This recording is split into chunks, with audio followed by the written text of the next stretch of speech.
शांत हों जिनके गुणों के गान में वर्धमान महान जिन उतरे।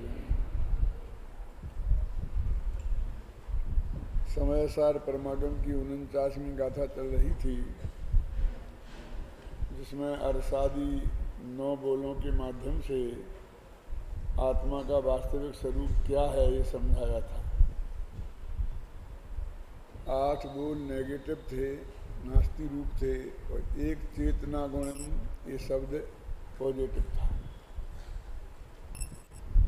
इसमें हर एक के बोलों में 9 के 9 में ही अरस अरूप वगैरह के में परद्रव्य से कर्तृत्व, भोक्तृत्व, एकत्व और ममत्व तो छुड़ाया ही, लेकिन जब ज्ञातृत्व की बात आई तो बात कुछ अलग थी।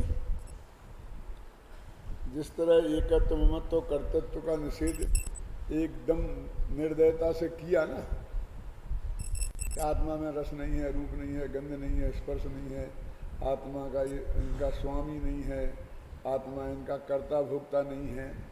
कर्ता भोक्ता की बात मुख्य रूप से आगे आई, कर्ता कर्म अधिकार में एकत्व की बात आई। ज्ञान के संदर्भ में जब बात आई तो अंतिम 2 बोल लगभग सभी में ज्ञान संबंधी थे। मैं विशेष ध्यान आकर्षित कर रहा हूँ आप सबका, और उन दोनों बोलों की विशेषता ये थी, पहला बोल तो लगभग ऐसा था कि अकेले उसी को थोड़ी जानता है, सबको जानता है ना। तो ऐसा बोल था, तो इससे पर के जानने का निषेध की दूर दूर तक भी नहीं आती है, बल्कि सबको जानने की स्थापना बहुत मजबूती से होती है। यद्यपि वो सबको जानना भी व्यवहार है ना, फिर भी अरस, अरूप, अव्यक्त सभी बोलों में उसकी स्थापना की, ख्याल में आई ना। और फिर एक जो अंतिम बोल था, ये तो करीब 5वां था। जहाँ 6 बोलते तो 5वां ये था, जहाँ 4 बोलते तो तीसरा ये था। जहाँ जो अंतिम बोल था, जो 6वां या चौथा, उसमें ये कहा कि उसे जानता तो है, उसके जानने रूप तो परिणमित होता है, लेकिन उस रूप परिणमित नहीं होता। तो यहाँ भी उसके एकत्व ममत्व का ही निषेध हुआ ना, जानने का निषेध नहीं हुआ। जानने रूप तो परिणमित होता है, उसको जानने रूप परिणमित होता है। मेरे कहने का मतलब ये है कि इसमें कहीं भी आत्मा का पूरा स्वरूप बता दिया, और वो खुद कहते हैं कि ये स्वरूप तुम समझ लोगे तो तुम्हें सम्यक दर्शन की प्राप्ति हो जाएगी। ऐसा नहीं है कुछ अब बाकी रह गया, जब सर्वसिद्ध ज्ञान अधिकार पढ़ोगे तब वहाँ हम ज्ञान का निषेध करेंगे और तब तुम्हें सम्यक दर्शन की प्राप्ति होगी। ऐसी कोई बात नहीं है, ये गंध भी नहीं है उस बात की यहाँ पर, है ना। क्योंकि अपन ये कहते हैं बार बार कि भाई देखो इसमें ज्ञान की भी बात है, ज्ञान की भी बात आ गई। अरे आ गई ना ज्ञान की बात, कौन कहता है, लेकिन नहीं जानने की बात कहाँ आई। रूप रस गंध स्पर्श को नहीं जानने की बात आई कि सबको जानने की बात आई। और जानने रूप परिणमित होने का निषेध किया उनके, कि उन रूप परिणमित होने का निषेध किया। अब ऐसा भेद ज्ञान हम नहीं समझ पाते हैं। कहीं भी यदि उसके जानने का निषेध आपको दिखाई दे तो भी आप उसका ये समर्थ समझना कि उस रूप परिणमित होने का निषेध है, उसमें एकत्व, ममत्व, कर्तृत्व, भोक्तृत्व करने का निषेध है। क्योंकि जानना तो आत्मा का स्वभाव है, और स्वभाव किसी पर की अपेक्षा नहीं रखता है। बार बार इस समय सार में ये समझाया है कि ज्ञेय से ज्ञान नहीं होता, ज्ञान के अनुसार ज्ञेय जाना जाता है। खेमचंद भाई इस वाक्य को बहुत बोला करते थे। अब खेमचंद भाई के श्रोता यहाँ कितने हैं मैं नहीं जानता हूँ, लेकिन बहुत बोलते थे। गेय के अनुसार ज्ञान नहीं होता, ज्ञान के अनुसार गेय जाना जाता। अपनी क्रमबद्ध पदाई की किताब में भी अपन ने लिखा है। और हर ज्ञान का गेय नक्की है। तो ज्ञान की पर्याय में ऐसी योग्यता है कि वो किस गेय को जाने, और वो अब तुम्हारे हाथ में नहीं है। ये जो एक बहुत बहुत मार्मिक बात समझ लेना कि हम जिसको चाहेंगे जानेंगे और जिसको नहीं चाहेंगे नहीं जानेंगे। वो जो पर्याय है वो अपने सुनिश्चित गेय को लेकर ही पैदा होती है। क्या? जो बच्चा अपने घर में पैदा होता है, माँ के गर्भ में आया है, तो अब हम सारी व्यवस्था हम करेंगे उसकी, और हमने की और हम नहीं संभालते तो मर जाता। इस धोखे में मत रहना। वो सारी व्यवस्था खुद अपनी करके आया है। उसका पुण्य उसके साथ आया कि नहीं आया? क्यों?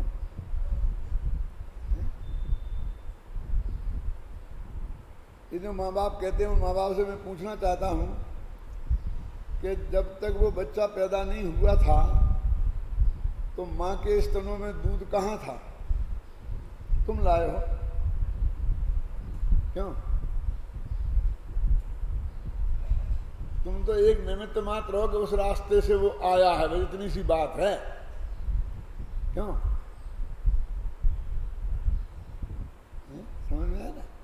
वो अपने दूध की, खाने के पीने की, सब नौकरों की व्यवस्था सब करके लाया है। तुम उसको मुफ्त में ही नहीं 24 घंटा उसके की सेवा में लगे रहते हो। तुम तो वो हो, मैं कठोर शब्दों में नहीं कहना चाहता हूँ, लेकिन क्या करें, मेरे पास कोई दूसरा शब्द नहीं है, कि जिनसे तुम पैदा हुए उन्हें एक गिलास पानी देने में तुम्हें पसीना छूटता है। वही हो ना तुम। तुम्हारा उस बच्चे के साथ क्या रिश्ता है? वही रिश्ता है ना जो तुम्हारे माँ बाप के साथ है।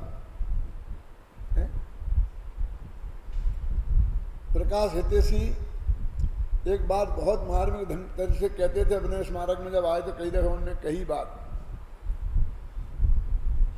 एक जमाना वो था कि जब एक माँ बाप 10-10 बाल बच्चों को पाल लेते थे, पोस लेते थे, बड़ा कर लेते थे और योग्य बना देते थे अपनी क्षमता के अनुसार, लेकिन वे 10 बच्चे एक माँ बाप को नहीं पाल पाते। सब अपने यहाँ से धक्का मारने की कोशिश करता है कि उसके यहाँ, उसके क्यों नहीं जाता, उसके यहाँ क्यों नहीं जाता, नहीं तेरा बेटा हूं, वो तेरा बेटा नहीं है। क्यों?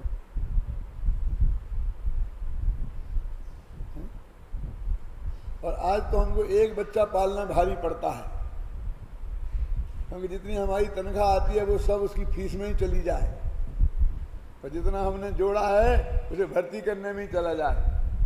ऐसी पोजीशन है कि नहीं? ऐसा पढ़ा लिखा करके जब उसे ऐसा योग्य बना देते हैं कि वो लाखों रुपए महीना कमाने लगता है, तो छोड़ के भाग जाता है अमेरिका। मरो, तुम्हें मरना हो, जैसा रहना हो रहा, क्योंकि वहाँ बहुत अच्छी सब तरह के मेरे को मिलती है सुविधा। इसके लिए तो तुमने किया है कि नहीं किया है। वो पुराना तो रो धो के एक गिलास पानी दे भी देता था।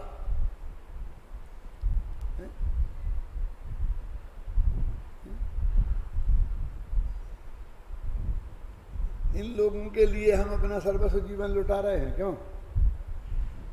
उसके लिए लुटा रहे हैं ना उस पर। तो वो बच्चे के तुम नहीं कर रहे हो, नहीं तो रोते रहोगे जिंदगी भर कि हमने ऐसा किया ऐसा किया, ये नहीं करता है। वो अपना पुण्य लेके आया था, अपने हिसाब से हुआ, तुम्हारा तुम्हारे साथ है। ख्याल में आई ना? तुमने अपने पल्ले में थोड़ा सा होगा तुम्हारे में, तो तुम्हारा बुढ़ापा शांति से कट जाएगा, नहीं तो रो रो के कटना ही है। क्या जगत में कुछ होने वाला नहीं। बहुत ही वो ज्ञान का गेय भी वो पहले से ही नक्की है कि क्या जानोगे तुम और क्या नहीं जानोगे। ये तो अपनी क्रमबद्ध पदा की किताब से और सब बातों से अपन ने बहुत विस्तार से कहा है कि नहीं कहा। ये नहीं है, ये तो भाग्य से आपकी पर्याय में पहले से ही ये आज मैं ये बात कह रहा हूं आपके जानने में आएगी, ये नक्की था, इसलिए आपके जानने में आई और मेरे को कहने का विकल्प आया। ये बात आप समझना, इसमें कोई बिल्कुल रंच मात्र भी शंका की गुंजाइश नहीं है। तो ये किस ज्ञान का कौन ज्ञेय बनेगा, और उसमें स्व और पर कुछ भी हो सकता है। यदि पर को आत्मा नहीं जानता होता, अकेले अपने को ही जानता होता, तो कौन ज्ञेय बनेगा ये समस्या ही कहाँ खड़ी होती थी। बस उसका आत्मा का अपने आत्मा ज्ञेय बनेगा और कोई बनेगा ही नहीं। क्यों? ये कौन ज्ञेय बने, ये प्रश्न ही कहाँ से खड़ा हुआ, क्योंकि स्वा तो एक ही है और पर तो अनेक है। तो अकेले स्वा को ही जानेगा तो एक नक्की है, बस वही। क्यों है? अब पर को है ही नहीं। वो हम ऐसी बहुत तकनीकें लगाते हैं, टेक्निक। एक आदमी ने एक आदमी को 10,000 रुपये दिए थे और लिखा पढ़ी पक्की की थी, स्टाम्प लगा करके। गवर्नमेंट का कानून है कि 3 साल के भीतर यदि वो नहीं देता है आपके पैसे वापस, तो आप 3 साल के भीतर उस पर अदालत में दावा कर सकते हो। यदि 3 साल और 1 दिन हो गए तो तुम्हारा दावा खत्म, अब बस अब तुम्हें नहीं मिलेगा। तो अब ये कानूनी एक पेंच हो सकता है, लेकिन वो 10,000 रुपये दिए थे, यदि ईमानदार से देने वाला और लेने वाला है तो म्याद के भीतर भी उसका वैसा ही देना है और म्याद के बाहर भी। ईमानदारी की बात तो ये है ना, मेरा मतलब समझ गए ना क्या है। यदि उसके पास नहीं है भाग्य से, सुनो, वो आज नहीं दे सकता है, तो इतना तो कर सकता है कि द्वारा लिखा पढ़ी कर दे, तो फिर तुम्हारी 3 साल की और म्याद हो जाए। मैं क्यों कर जाऊं, मैं 1 दिन बाद तो छूट ही जाऊंगा। क्यों? मैं क्यों झंझट में पड़ूं? बेईमानी है कि नहीं है? तो ऐसी ज्ञान की हम टेक्निक लगाते हैं। तो आत्मा ज्ञान की पर्याय में परपदा झलकते हैं। आत्मा तो ज्ञान की पर्याय को जानता है, तो पर को जानता ही नहीं है। आप समझे ना, ये सब टेक्निक की बातें हैं। मैं पूछता हूं कि वो इस विधि से जानता है, तो इससे नहीं जानना अर्थ कहां से निकलता है? ये जानने का भेद है कि नहीं जानने का? मैं बहुत मार्मिक बात कहता हूं कि मुझे चश्मा के बिना दिखाई नहीं देता, तो मैं अंधा हूं क्या आंख वाला? मैं पूछता हूं आपसे, क्यों? कि मुझे नहीं दिखाई देता। बिल्कुल, लाओ चश्मा तब दिखाई देगा। अंधा किसे बोलते हैं? जिसे दिखाई ना दे। अब मुझे चश्मे से दिखाई देता है, तो उसमें मेरे को दिखाई नहीं देता है, ये अर्थ कहां से निकालते हो? चश्मे से दिखाई देने का अर्थ नहीं दिखाई देना कहां अर्थ होता है? उसका नाम तो दिखाई देना है ना। चश्मे से दिखाई देना, इसका नाम भी दिखाई देना है ना। तो ज्ञान दर्पण में देखना, ये भी देखना है कि नहीं?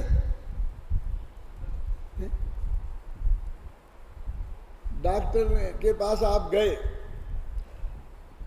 और उसने बस आपको देखा, तो क्या तकलीफ है? कि साहब सीने में दर्द होता है। ठीक है, फटाफट लिख दी, एक्सरे निकलवाओ, ये करवाओ, इसकी जांच करवाओ, इसकी करवाओ, ये सब भेज दिया आपको। अब बात ही नहीं करी, बस इसे पूछा क्या तकलीफ है, वो बाहर भगा दिया। फिर 3 दिन बाद आना, और 3 दिन बाद गए तो बस डॉक्टर ने फिर बात ही नहीं करी, दवाई लिख दी कि ये खाओगे ऑपरेशन होगा। अब क्या करूं मैं, ऐसे में कैसे ऑपरेशन करूं? डॉक्टर ने देखा ही नहीं, बस जांचों के इतने पैसा लगवा दिए 10,000 मुफ्त के। अरे वो एक्सरा देखा उसने, तो तुझे देखा कि नहीं देखा? मैं बोलो मरीज को डॉक्टर ने देखा कि नहीं देखा, इसे क्या मानते हो आप?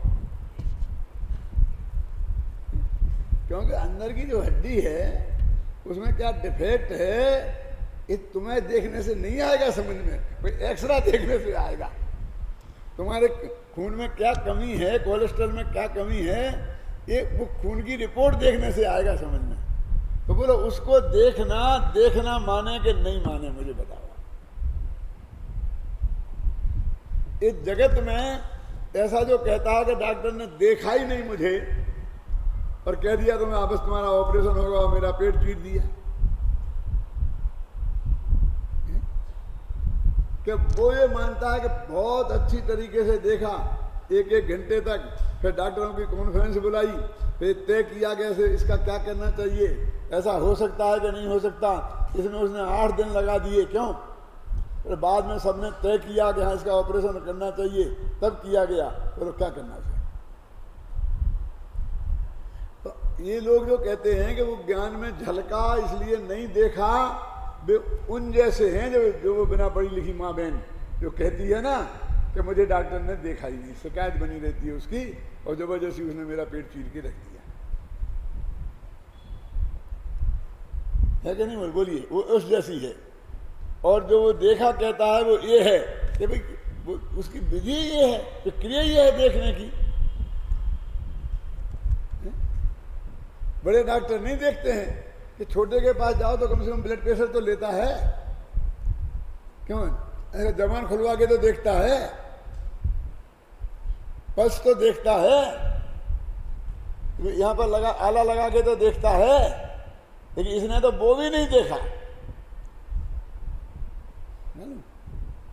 बड़े बड़े डॉक्टरों के पास आजकल मालूम क्या होता है कि उनके 5-6 कमरे होते हैं, उन कमरे में आगे मरीज बैठे रहते हैं और उनके जो असिस्टेंट डॉक्टर हैं वो पहले आते हैं, ब्लड प्रेशर लेते हैं, पल्स देखते हैं, बुखार देखते हैं, आप समझे ना, उनकी हाइट नापते हैं, वजन देखते हैं और सब उस पर लिखते हैं।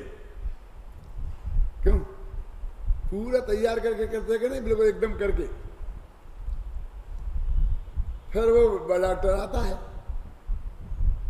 तो वो जो रिपोर्ट बना करके वो तैयार करके रखता है ना, वो उसे देखता है और पर्चा लिख देता है। अब कहते उसने हमें देखा ही नहीं, बिना ब्लड प्रेशर नापा। अरे भाई एक नर्स नाप रही थी, बिना पढ़ी लिखी नर्स ने भी कहना था वो तो मशीन नापती है क्यों? तेरा ईसीजी भी डॉक्टर करेगा, क्यों? बोलो देखना है कि नहीं देखना है? तो ऐसी प्रक्रिया की बात करना कि वो ऐसे नहीं ऐसा देखता है, इसमें कुछ दम नहीं है। अरे सबसे बड़ा तर्क एक और बहुत मजबूत है कि पर को जैसे वो हमारी पर्याय में झलकता है और वो हमें दिखता है ना, त्रिकाली ध्रुव भगवान आत्मा भी वैसा ही झलकता है और वैसा ही दिखता है, डायरेक्ट वो भी नहीं दिखता। केवली भगवान को भी, हमें तुम्हें तो जाने दो, उनकी भी ज्ञान पर्याय में झलकता है, समझ में आया ना? दर्पणाएं थे आता ना, यदि विद्या दर्पणाएं थे।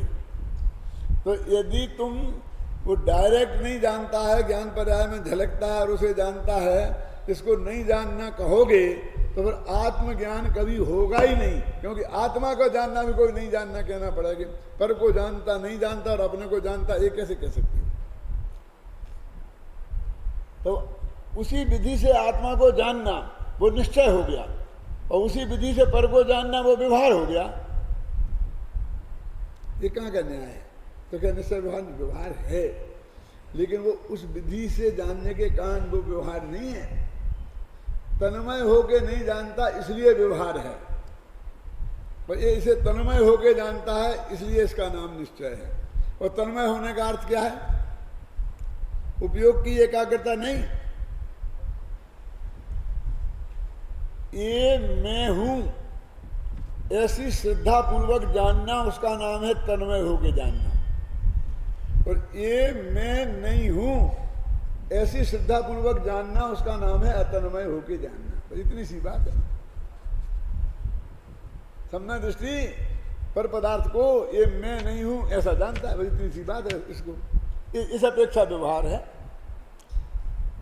वो नहीं जानता इसलिए व्यवहार है, वो पर्याय में झलकता है इसलिए व्यवहार है, ऐसा है ही नहीं।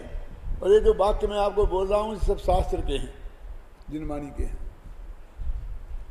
तो इस तरह 49वीं गाथा में जो आत्मा का स्वरूप बताया है, अब उसी बात को जो गाथा में कहा है, आचार्य का मन भरा नहीं है, तो फिर खोल खोल के वही बात को विस्तार से कह रहे हैं। उसकी उत्थान का रूप जो कलश है उसे अपन पढ़ते हैं। चित्त शक्ति व्याप्त सर्वस्व स्वारो जीवो यवानयम् अतोतिरिक्ता सर्वेपि भावा पौद्गल का अमी। चित्त शक्ति सर्वस्व जिनमें केवल वे हैं जीव, उन्हें छोड़कर और सब उद्गलमयी अजीब। इस छंद में भी बहुत सी मार्मिक बातें हैं जो हमारे विवाद का विषय बनती है। कहते चित्त शक्ति सर्वस्व जिन, जिनेन्द्र भगवान का सर्वस्व क्या है कि चित्त शक्ति, चेतना गुण में सद्यम, कोई कहा था ना चेतना गुण, चित्त शक्ति माने चेतना गुण, वो ही आत्मा का सर्वस्व है। जो कुछ है वो ये है कि वो रस स्वरूप वो नहीं है, कि वो तो रस नहीं है, इसका नाम रस है। क्या है? क्यों? मैं पंडित हुकुमचंद हूँ, रमेश नहीं, दिलीप नहीं, क्या ना लड्डू लाल, ये नहीं, समझ गया ना? ये नहीं, तो ये नहीं, इसमें मैं क्या? ये तो अरे स्वरूप तो 8-9 कहे हैं, 1,00,000 कहो, अनंत कहो, क्योंकि मेरे अलावा पर पदार्थ तो अनंत हैं, तो अनंत बार कह सकते हो कि ये मैं नहीं, ये मैं नहीं, ये मैं नहीं। ख्याल में है ना? ये मैं नहीं, ऐसा मेरे में एक नास्तित्व धर्म है, वो मेरे में है, वो अस्थि रूप है। तो सर्वस्व क्या रहा मेरा? चित्त शक्ति। चित्त शक्ति सर्वस्व जिन्हें, जिन माने जिनके, केवल वे हैं जीव, जिन माने जिनेन्द्र भगवान नहीं, जिनकी चित्त चैतन्य शक्ति ही सर्वस्व है, वे केवल वे जीव हैं। और इन्हें छोड़कर और सब उद्गलमयी अजीब। अब इसमें खतरनाक बात यह है कि इन्हें छोड़कर, मैंने चित्त शक्ति को छोड़कर, तो इन्हें क्यों कहा? इसे कहते तो चित्त शक्ति में अनंत गुण समाहित है ना। ज्ञान मात्र इस शब्द में है अनंत गुण व्याप्त, और सब वो पुद्गलमय हैं और अजीब हैं। क्या मतलब? अब इसमें अपने आत्मा को छोड़कर पर जीव भी आ गए ना, अब उन्हें पुद्गलमय कह रहे और अजीब कह रहे।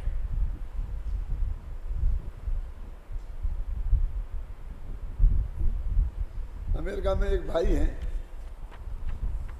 तो बस वो इसलिए अत्यंत नाराज हैं अपने मिसल से कि एक दफे को उज्ज्वला बहन वगैरह गई थी ना, दिनेश भाई और उज्ज्वला बहन, तो उनने ये कह दिया कि दूसरे का अजीब भी अजीब है अपनी अपेक्षा, बस खत्म।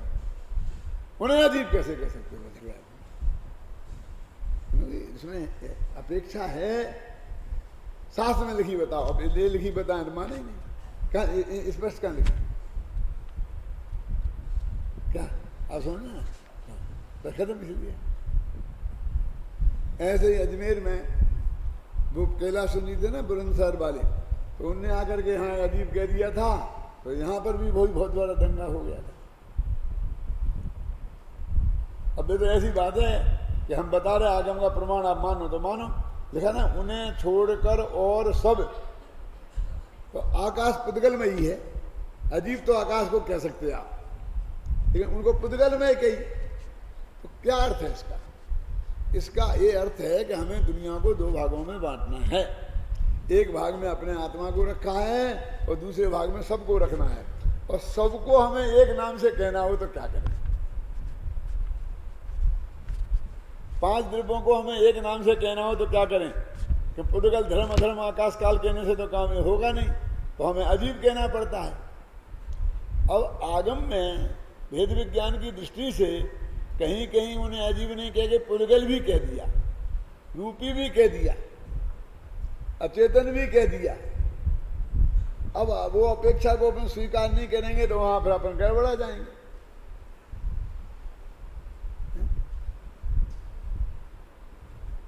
तो इसमें ऐसा खुद ही लिखा है कि सारे झगड़े नयों का स्वरूप सही नहीं समझ पाने के कारण ही है। टोडरमल जी ने मुख्य मार्ग प्रकाशक के 7वें अध्याय में जब निश्चयाभासी, व्यवहाराभासी, उभयाभासी का स्वरूप बताया, वो एक एक का विस्तार से बहुत बहुत वर्णन किया ना?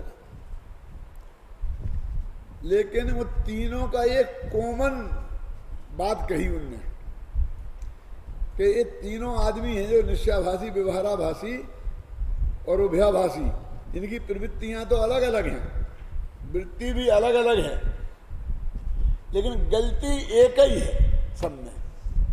वही गलती निश्चयाभासी की, वही व्यवहाराभासी की। कैसे है? निश्चयाभासी तो अपने को केवल ज्ञानी मानता है और रागादिक रहित मानता है, और व्यवहाराभासी तो अपने को रागादिक सहित मानता है। क्यों? केवल ज्ञान से रहित मानता है, दोनों की गलती अलग अलग हो गई ना। तो पंडित जी ने लिखा शुरू में एक ही गलती है। क्या बताई? बोलो, बता सकता है कोई?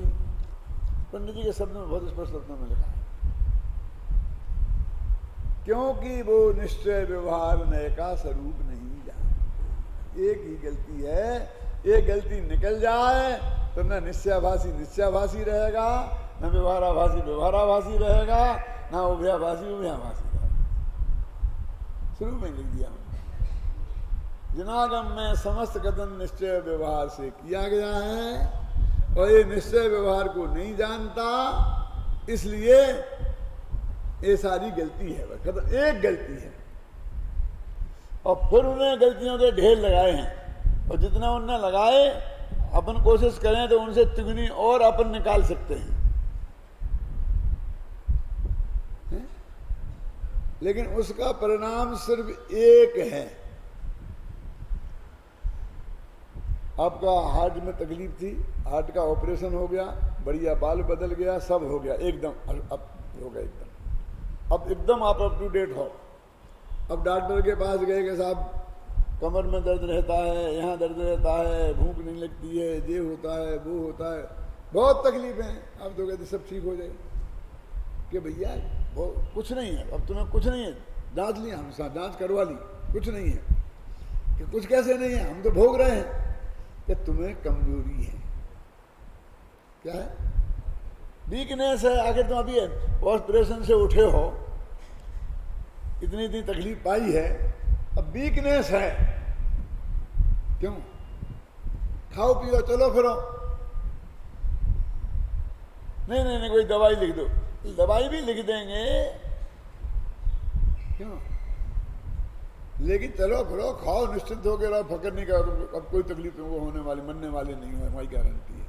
नहीं साहब इतनी तकलीफ है, उससे तो ही नहीं है। अरे कह दी ना हमने, बीमारी एक है अकेली, कमजोरी, तो लिख दो ना कोई, वो क्या बोलते हैं उसको, विटामिन के होते हैं, बोतल आती है होते हैं टॉनिक, कि बोतलों में ताकत नहीं भरी है वे भी लिख देंगे क्या? इंजेक्शन लगा दो ताकत का, लगी है ताकत भरी है, इंजेक्शन लगा के पेट में ताकत आ जाती। वो हमारा काम है, हम करेंगे, लेकिन तुम चलोगे नहीं, फिरोगे नहीं, उठोगे नहीं, घूमोगे नहीं, फिरोगे नहीं, क्यों? खाओगे नहीं, पियोगे नहीं, है?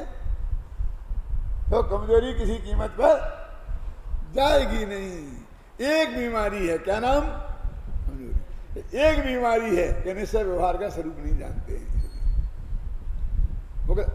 उन्हें छोड़कर और सब पुद्गलमयी अजीब, चाहे उसे पुद्गलमय कहो, अजीब कहो, और कुछ पर कहो, जो कुछ भी नाम कहो, बेकार। हम एक कहेंगे, राग कहेंगे तो भी तुम सब लगा लेना, खुदगर कहेंगे तो भी सब लगा लेना, अजीब कहेंगे तो भी सब लगा लेना, क्रोध कहें तो भी सब लगा देना। वो कहा है देखो, एको कर्ता चिदेह में कर्म कोपादयोमी। देखो कोपादय कह के काम निपटा दिया ना, कहीं ज्ञाना वर्णादि कह के काम निपटा देते हैं, कहीं द्रव्य कर्म कह के काम निपटा देते हैं, कभी शरीर कह के नाम निपटा देते हैं। तो कहा कह दिया ना, देह जुदा आत्म जुदा यही तत्व को सार, और बाकी जो कछु और है याही को विस्तार। अब ये उन्होंने संक्षेप में ये कह दिया। ये कहते अगली 4 गाथाओं की उत्थानिका, 4 नहीं कितनी 6 है, कि उत्थानिका का एक कलश है। अब कहने लगा हमको तो नहीं आया समझ में, तो सुन लो, अभी विस्तार है। पढ़ो। जीवस्य नत्थि बन्धो न विगंधो न विरसो न विफासो न विरूपम न शरीरम, जीवस्य नत्थि रागो न विदोषो नैव विद्यतो मोहो,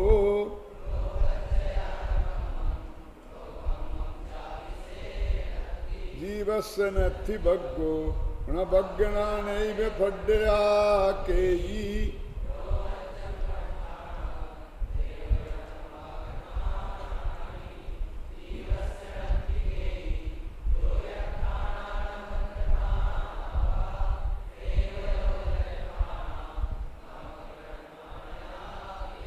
नोधि बंधठाना जीवस्य न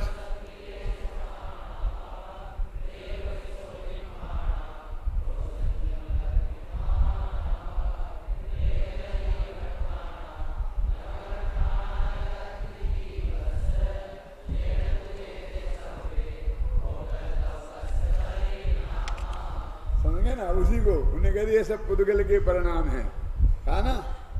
अब उन्होंने वे 29 प्रकार के भाव गिना दिए यहाँ,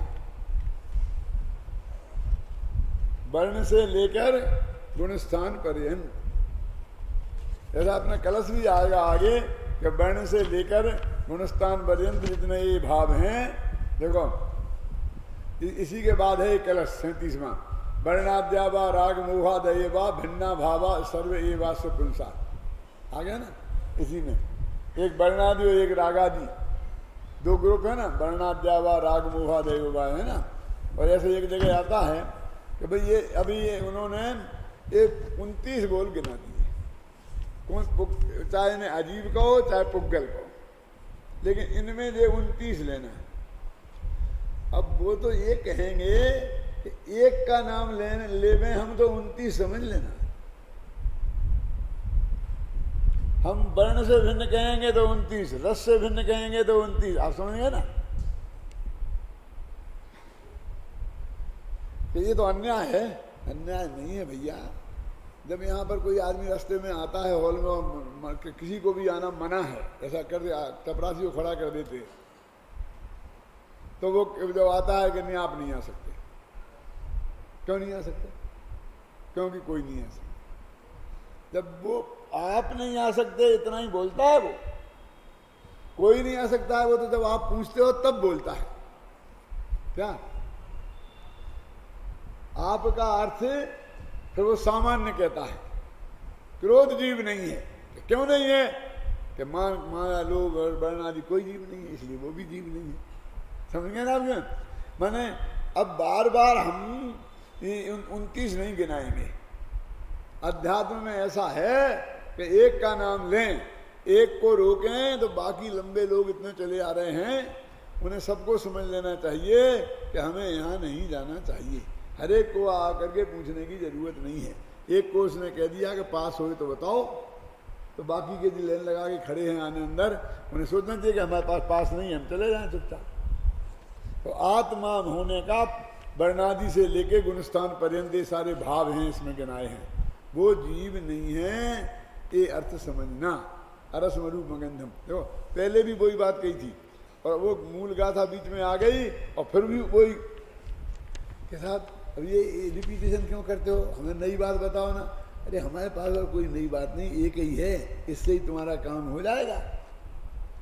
अब तुम और सुनाओ और सुनाओ, तो हम सुनाते रहेंगे, सुनाते नहीं हैं। फिर और सुनवाओगे तो हम कहेंगे वर्ण क्यों नहीं है, फिर वो तर्क देंगे, युक्तियाँ देंगे। रस क्यों नहीं है, वो तर्क देंगे, युक्तियाँ देंगे। आचार्य घबराते नहीं है, क्योंकि ये पुद्गल द्रव्य का परिणाम है और आत्मा उनसे पुद्गल द्रव्य से भिन्न है, इसलिए रस नहीं है।